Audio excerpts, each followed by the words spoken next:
دوستو آج کی اس ویڈیو میں ہم آپ کو نصرت فتح علی خان کی زندگی کے بارے میں بتائیں گے۔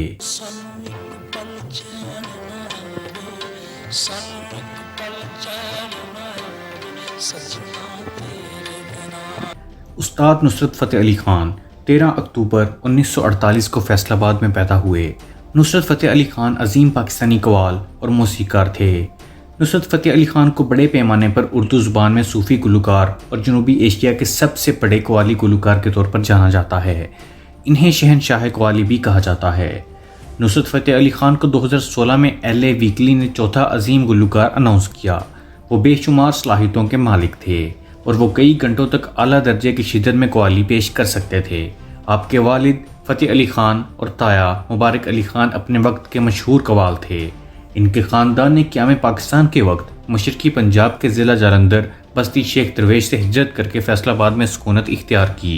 استاد نصرت فتح علی خان نے اپنی تمام عمر قوالی کے فن کو سیکھنے اور اسے مشرق و مغرب میں مقبول عام کرنے میں صرف کر دی۔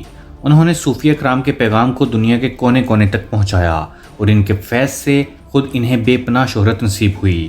آپ کے دادا افغانستان کے دارالحکومت کابل کے رہنے والے پٹھانوں کی شاخ نورزئی سے تعلق رکھتے تھے، جو بعد میں برصغیر کے صوبہ مشرقی پنجاب کے شہر جلندھر میں آ بسے۔ اب ہم آپ کو بتائیں گے کہ ایک کم عمر نوجوان دنیا موسیقی میں شہنشاہ قوالی کیسے بنا۔ لیکن مزید ویڈیو کی جانب بڑھنے سے پہلے اگر ابھی تک آپ لوگوں نے ہمارے چینل دلچسپ معلومات کو سبسکرائب نہیں کیا ہے تو سبسکرائب ضرور کر لیجئے اور ہماری اس ویڈیو کو لائک اور کمنٹ بھی ضرور کیجئے۔ 1960 کی دہائی میں فیصل آباد کے صوفی بزرگ سائیں محمد بخش عرف لسوڑی شاہ کے دربار پر ایک کم عمر نوجوان نعتیہ اور عارفانہ کلام پڑھ رہا تھا۔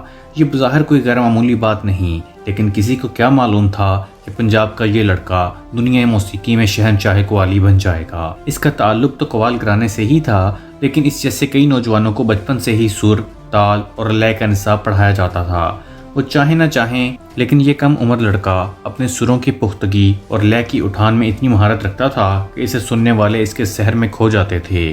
قیام پاکستان سے قبل انڈیا کے شہر جلندھر سے ہجرت کر کے آنے والے گھرانے کے اس سپوت نے آنے والے اشروں میں اپنے فن میں وہ عروج حاصل کیا جس کی صرف تمنا ہی کی جا سکتی تھی۔ لیکن یہ وہ وقت تھا جب نصرت کو کوئی نہیں جانتا تھا۔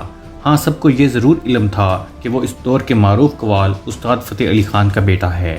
کہا جاتا ہے کہ نصرت نے بچپن ہی سے موسیقی کو اپنا جنون بنا لیا تھا اور صرف 10 برس کی عمر میں ہی وہ طبلہ بجانے پر کمال مہارت حاصل کر چکے تھے۔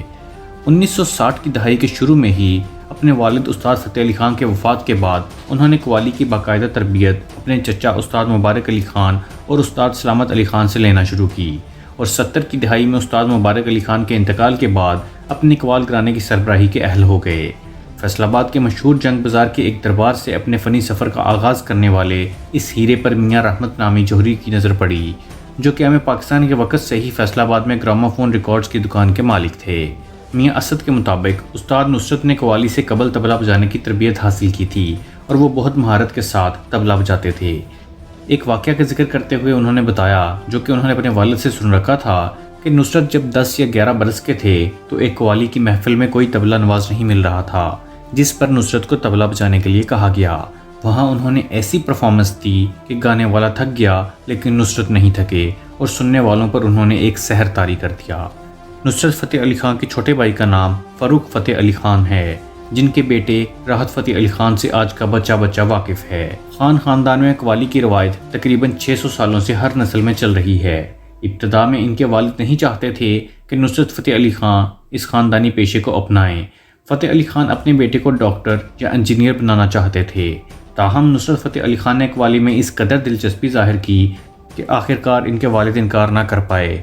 پاکستان میں نصرت فتح علی خان کا پہلا تعارف اپنے خاندان کی روایتی رنگ میں گائی ہوئی ان کی ابتدائی قوالیوں سے ہوا۔ ان کی مشہور قوالی علی مولا علی انہی دنوں کی یادگار ہے۔ بعد میں انہوں نے لوک شاعری اور اپنے ہم اثر شعراء کا کلام اپنے مخصوص انداز میں گا کر ملک کے اندر کامیابی کے جھنڈے گاڑے، اور اس دور میں سن چرخے دی مٹھی مٹھی کوک مایا مینو یاد آندا اور سانسوں کی مالا پہ سمروں میں پی کا نام نے عام طور پر قوالی سے لگاؤ نہ رکھنے والے طبقے کو بھی اپنی طرف راغب کیا، اور یوں نصرت فتح علی خان کا حلقہ اثر وسیع تر ہو گیا۔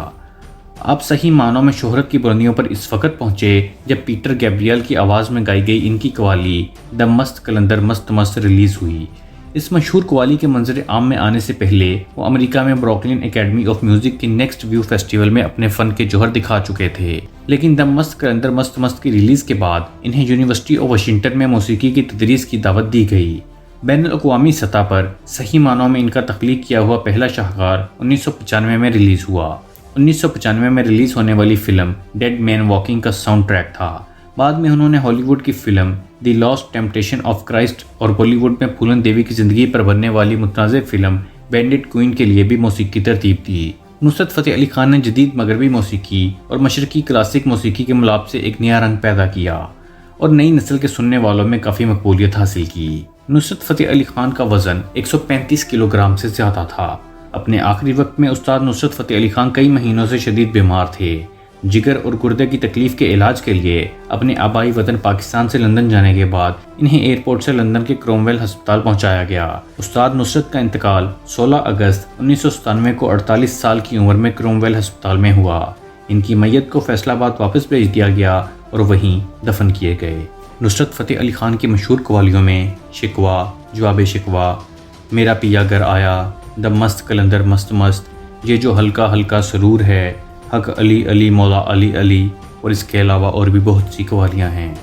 دوستو امید کرتا ہوں کہ آپ کو ہماری انفارمیٹیو ویڈیو پسند آئی ہوگی۔ اگر ابھی تک آپ لوگوں نے ہمارے چینل دلچسپ معلومات کو سبسکرائب نہیں کیا ہے تو سبسکرائب ضرور کر لیجئے اور ہماری ویڈیوز کو لائک، کمنٹ اور شیئر بھی ضرور کیجئے۔ اگلی ویڈیو تک کے لیے خدا حافظ۔